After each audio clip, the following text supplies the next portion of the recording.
Voilà, donc j'ai fait la première nuit dans cet habitat bioclimatique semi-enterré que je trouve formidable. Donc j'ai eu la chance d'y dormir la première fois, donc ça fait à peu près déjà 6, bientôt 7 ans de travaux.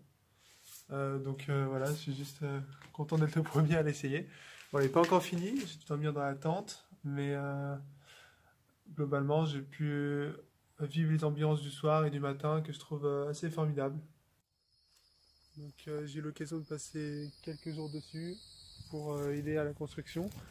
Donc surtout à effectuer quelques éléments de ferraillage. Après il y aura du béton qui sera projeté dessus. Il a fallu tout défricher à la main au début, puis Philippe donc Delage, celui qui est à l'initiative du projet, a décidé après de faire appel à quelques tracteurs. Ici ce sera le cocon, il appelle ça, ou le hamac. Donc c'est une sorte c'est une chambre, simplement la chambre des parents, ou du moins une chambre qui peut contenir un lit double, avec ici un nouvel espace qui sera la chambre des enfants, le hamac des enfants. Donc là, donc comme on le voit, les espaces sont vraiment top. On a une vue magnifique sur l'horizon. Là j'imagine bien des bureaux. Donc tout est courbe, hein, c'est le principe de la maison bulle.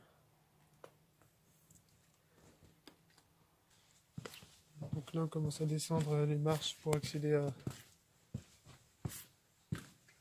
à l'étage de soubassement.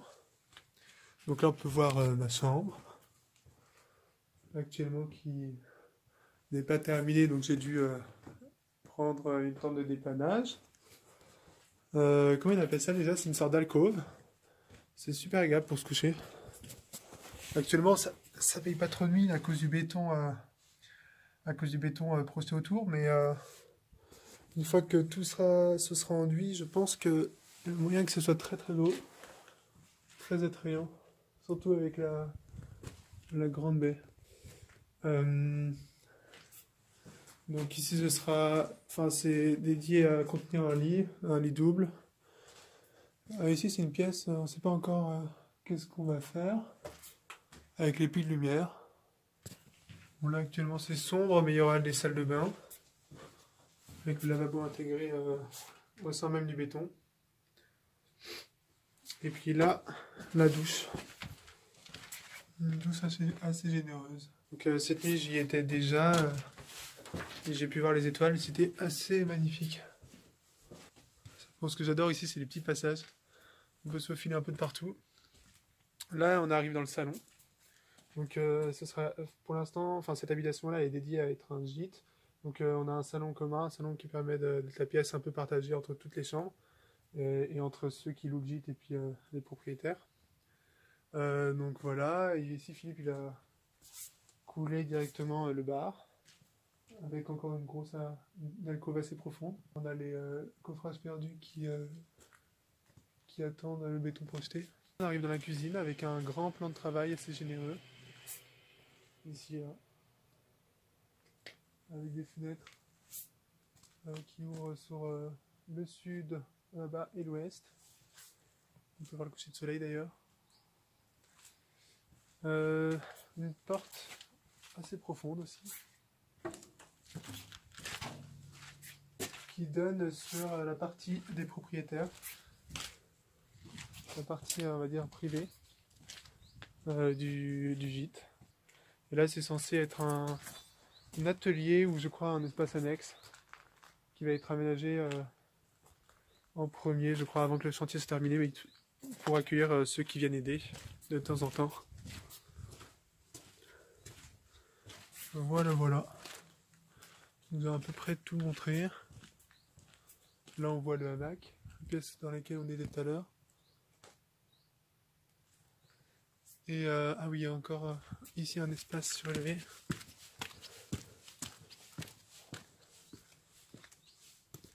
Je crois que c'est censé être fermé aussi, il y aura une chambre, encore une autre chambre. Donc ça donne vraiment des espaces intéressants.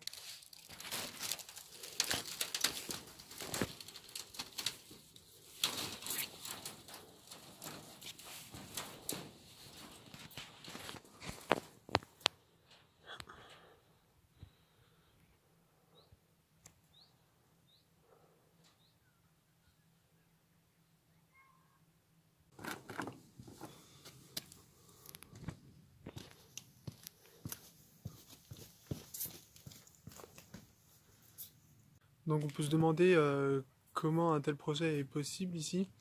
C'est-à-dire que comment est-ce qu'on peut rajouter des pièces comme ça au fur et à mesure sans modifier le permis de construire. Comment est-ce qu'on peut construire quelque chose, on pourrait dire, d'aussi incongru dans un terrain assez privilégié finalement qui est face au sud, à l'ouest, un terrain qui fait presque 1 hectare.